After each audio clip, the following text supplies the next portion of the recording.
Hi everyone, thank you for watching my third episode of A Palette for Love live. Tonight I'm going to be making seafood fried rice with cauliflower rice because I am trying to eat a little bit healthier for the next 2 weeks before I get married. And I'm going to be making it with lobster, scallops, and shrimp. And so in between that, we'll be talking about expectations versus reality and how some of those things can show up for us in our everyday lives. So to begin, I have ginger, garlic, shallots, yellow onion, and green onions or scallions. I keep my ginger in the freezer, so that's why it looks a little off. I just shave enough of the skin that I need, and then I'll grate it for tea or for whatever else that I'm making. I also have the lobster here on a very slow boil. I just wanted to cook enough that the meat releases from the shell. If you cut open a raw lobster and try to take the meat out, it's going to stick to the shell and you're going to have nothing left. I learned that the hard way a few weeks ago, so now you know. As I said, I'm getting married in 2 weeks, and before filming this episode, I really wasn't sure what to talk about. And I asked my fiance for some suggestions, and he brought up the idea of expectations and how people get themselves caught up in disappointments and hurt feelings due to those expectations. And we started talking about how much of a role, a person plays in their own demise around expectations.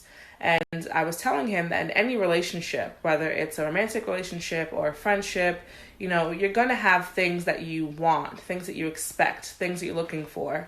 That's why you chose to bond with that person in whatever way.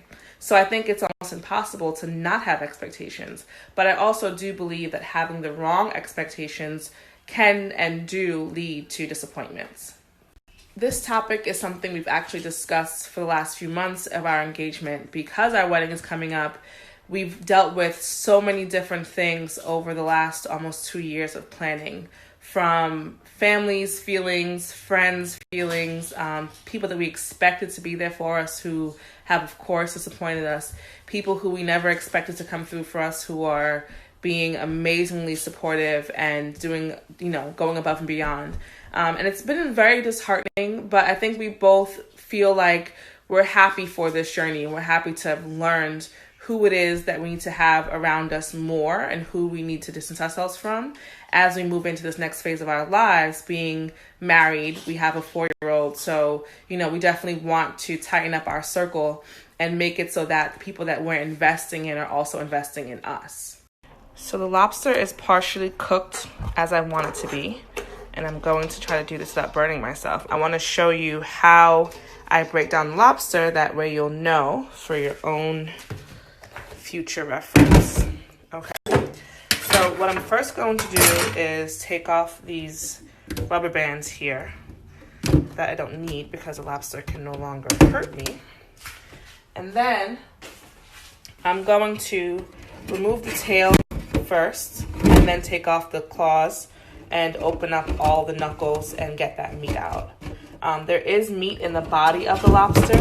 If you were to open it and take these legs off, there is meat in between the cartilage, similar to a crab. But right now, I'm not going to really go foraging for that because I think I'll have enough with the tail and claws, in addition to the shrimp and the scallops that I'm going to cut up as well.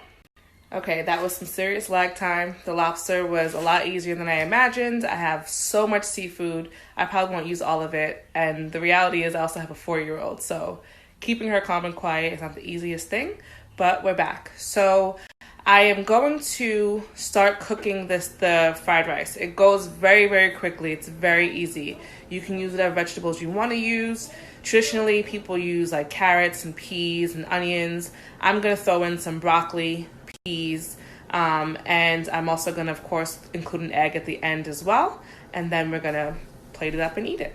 So while I have the onion and garlic sauteing, let's talk more about expectations and disappointments.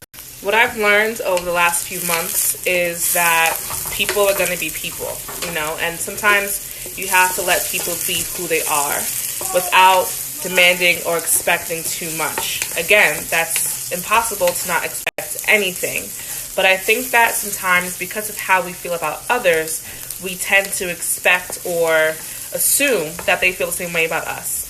In the ideal scenario, in the ideal friendship, the ideal relationship, that is true.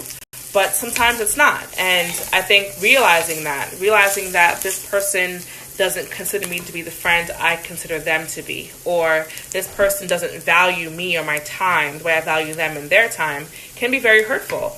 But it doesn't have to end there. I think what has worked for me is to acknowledge what I'm feeling, talk to somebody that I trust and that I know is there for me about what I'm feeling, and then let it go. You know, in a lot of cases, confronting that person or having a discussion. I've added the broccoli and the peas. I'm going to cook out a lot of this moisture so that the fried rice is nice and dry, but also tender and not soggy.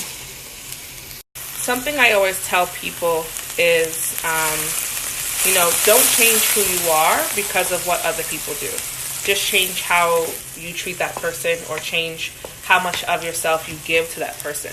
Nobody deserves, besides your children, anything from you that they haven't earned or that you feel like you're not willing or ready to give. So in another video, we discussed self-care, and one way to practice self-care is saying no, or to limit how much of you, your energy, your time, your finances, your resources that you give to people. Even if they deserve it, you still also deserve time to re-energize and regroup and to feel good in all the spaces and places that you exist in.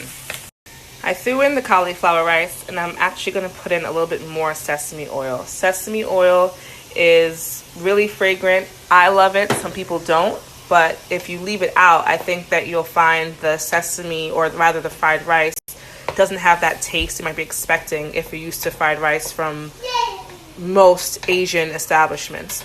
Another thing that I'm going to use in this fried rice is coconut aminos instead of soy sauce, because I'm not eating soy and I haven't eaten any soy products in a while. So to not make myself sick, we're going to stick with what has been working.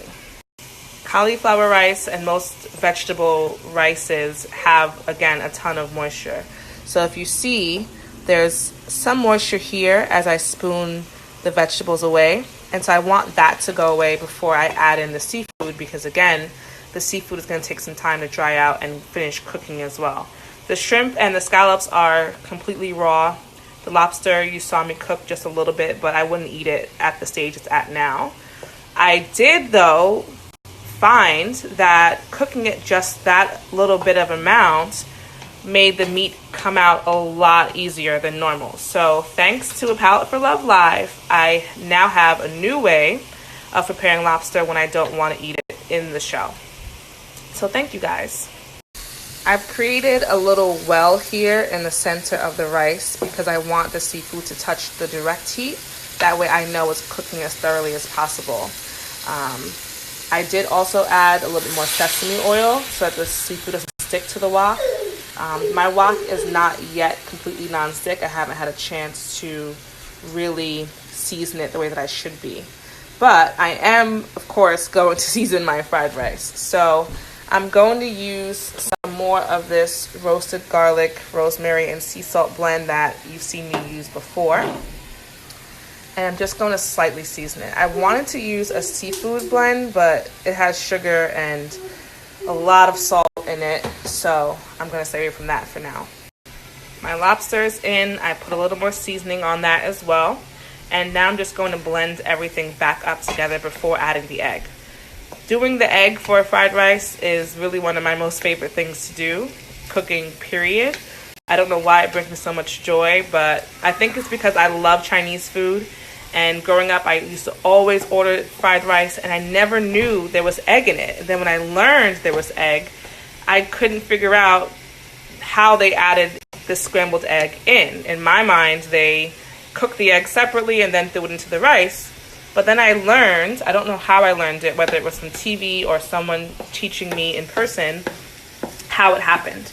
So I'm going to do that in a few minutes. Right now, I think I'm going to add a little bit more seafood because I think I have a lot more rice than everything else, and that's never fun. So I don't think that you have to cut off every single person that does something to cause you an emotional injury. That's completely antithetical to my work as a relational therapist, and as a family therapist.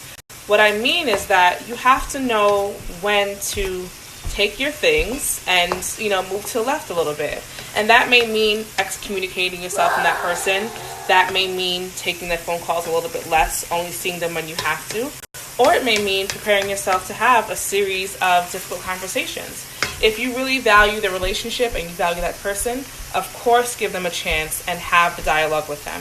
Because I always say, you're not responsible for what you don't know is happening. But once you do know, once I tell you how you've hurt me and I tell you how your actions or speech or your behavior impacts me, and you choose to keep repeating that same pattern of behavior, you're teaching me something about our relationship.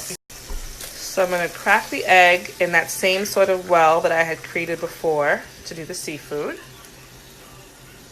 And I'm going to season it. That's my child imitating either an MMA fighter or a dinosaur. Who knows? And I'm going to season this a little bit. And then I'm going to scramble it up. I turned the fire down a little, but I'm going to turn it back up. Okay. So, try not to get anything else caught in there, but you're working in close corners, so it's going to happen. Close quarters, rather. So, once this is scrambled enough to my liking, I'm going to then mix it in. The magic of the scrambled egg and fried rice revealed. Again, the longer that you keep all of this on the stove, the Here is my seafood fried rice. It tastes like some of the best seafood fried rice that I've ever made. And I make this very often, so that's saying a lot. I feel very inspired by having people watch these videos and give me feedback. I love all your comments, good, bad, and different. Each one teaches me something. So thank you guys again for watching. Let me know if there's anything in particular you'd like for me to talk about in future episodes. Catch me here next Sunday, and I will see you then. Bye.